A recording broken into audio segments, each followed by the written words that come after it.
In a lot of these conversations, we get into this debate about where the jobs actually lie. I'd make 2 points. Number one, most economic analysis will indicate that the new economy jobs that are already being created in renewable energy are as large, if not larger, than the jobs that currently sit in old energy. And so, this idea that a dramatic focus on renewable energy and newer type of technologies is job destructive actually runs counter to fact, at least a lot of the existing economic analysis. The other reality of the conversation is that ultimately this is a global commodity with an extremely depressed price and demand function right now. So unless one argues that global growth is likely to pick up very significantly, it's hard to paint significant upside to overall oil prices. That is far more a driver of industry jobs than government policy in the short to medium term. And so those two realities together, I think, will mitigate the negative impact of a significant focus on fracking or old energy in general. What would you say is in the long-term picture under the blue wave scenario?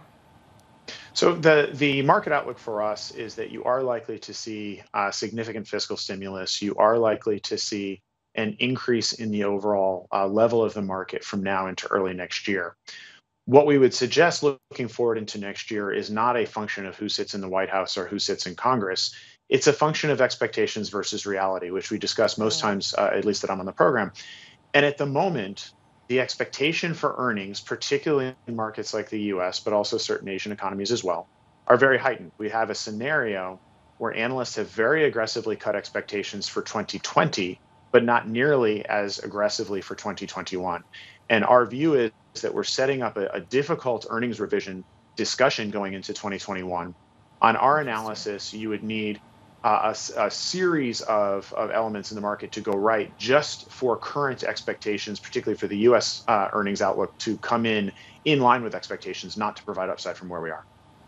Okay, fair enough. No, that's a good point looking at the earnings expectation side. And just another element that really struck me in this debate was the line that Joe Biden took regarding China, because often when we hear investors talk about their positive outlook on Asian equities, some of that is due to what we believe will be perhaps a lighter tone, at least, coming from a Biden presidency. But he was very clear that he would, in fact, make China pay if they don't abide by the rules, including such rules as joint venture agreements, which I imagine that China won't want to give on overnight. I mean, does this concern you? It doesn't, from the perspective that competition between the US and China is not dependent on any given administration. That is the fact of the matter as we sit here today. What a Biden or a Democratic administration potentially brings to the table is a more multilateral pursuit of solutions, which by definition is most likely results in a less volatile policy outlook.